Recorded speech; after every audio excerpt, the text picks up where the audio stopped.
mulai bergerak sekarang, apakah memiliki people power seperti contoh yang Anda sampaikan tadi, Malaysia dan Chile? Akankah situasinya mengarah ke sana atau masih ada waktu untuk bisa dikendalikan pemerintah? Kasus Chile sama Bangladesh itu terjadi karena pemerintahnya lebih fokus di kelas menengah bawah, tetapi abai ke kelas menengah atas.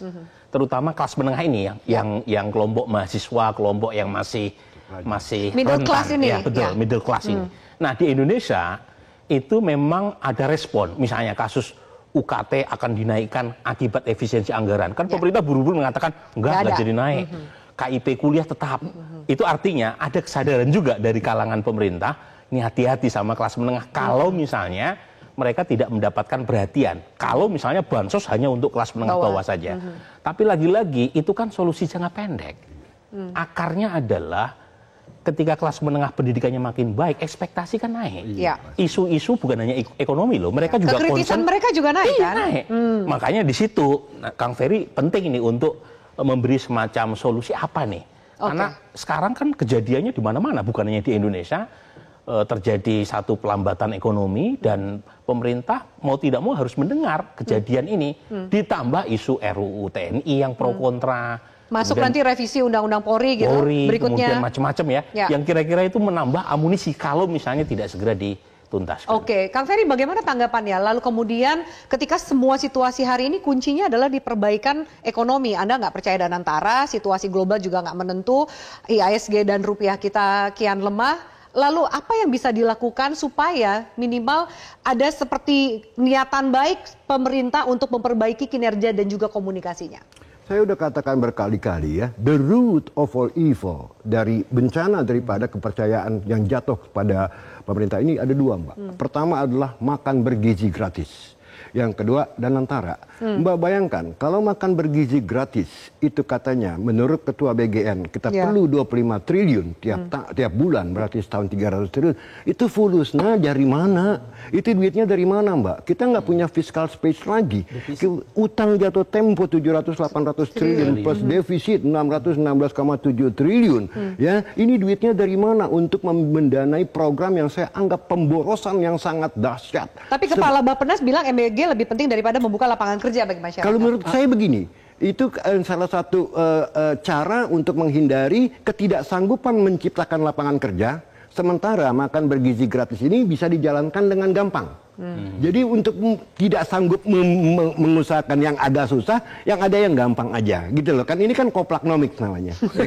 Ya, saya terus terang aja. Nah itu satu, Mbak ya.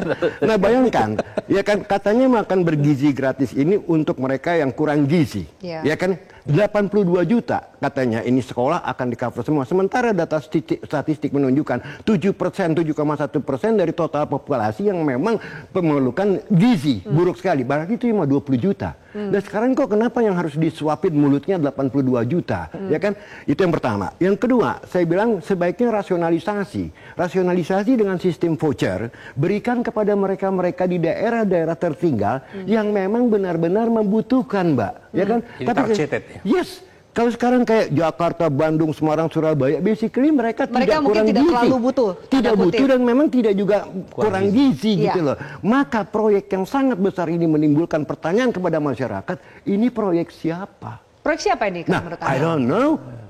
Apalagi kemudian kekhawatiran bancakannya potensinya besar. Nah itulah makanya saya udah berkali-kali please rasionalisasi. Pertama adalah supaya tepat sasaran dan anggarannya juga jauh lebih kecil. Mungkin kita cuma perlu 10-20 T instead of 300 T.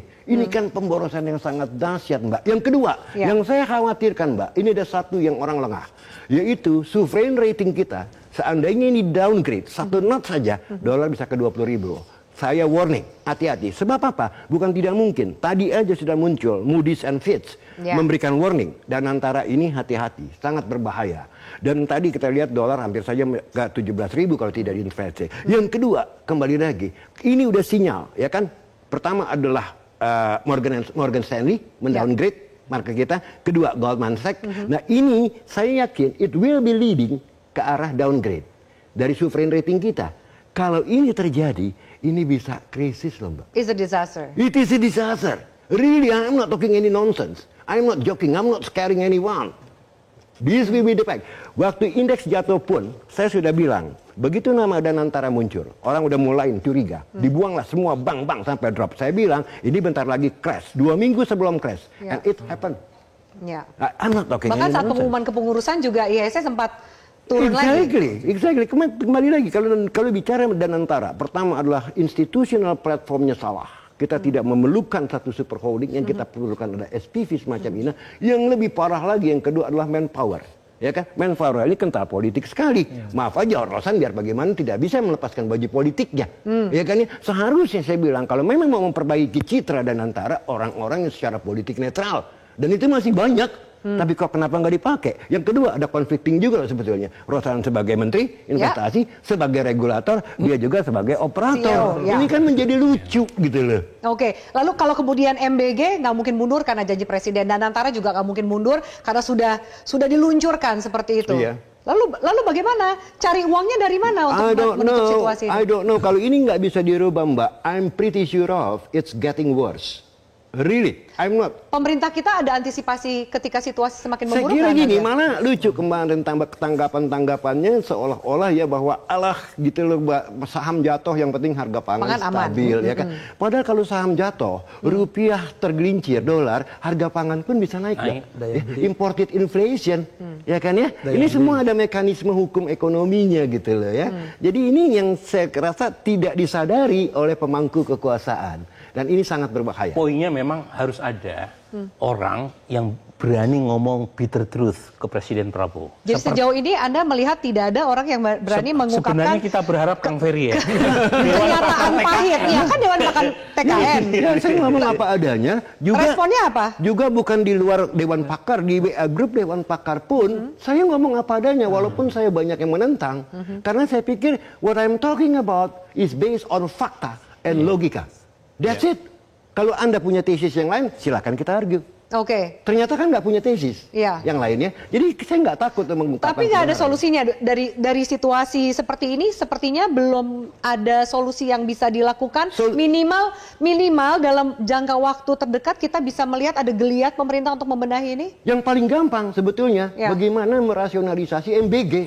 Oke, minimal itu dulu. Iya. Paling gampang. Paling gampang. Tapi itu kan janji kampanye. Mungkin tidak ingin dikesankan gagal. Kalau nggak affordable, ongkosnya ini jauh lebih mahal ya ketimbang ini memang tidak dirasionalisasi. Ya kan, karena kita nggak punya fiscal space. Dan sebenarnya kan soal MBG, Alfi, itu kan belum mulai banyak. Kan baru dimulai Januari, artinya skupnya belum luas. Nah, Kang Ferry kira-kira itu menyarankan sebelum sampai ke universal coverage gitu ya, targeted aja dulu. Itu secara fiskal lebih rasional. Dan yang kedua memang situasinya tidak memungkinkan untuk dan sekarang bukan istilah itu makan bergizi.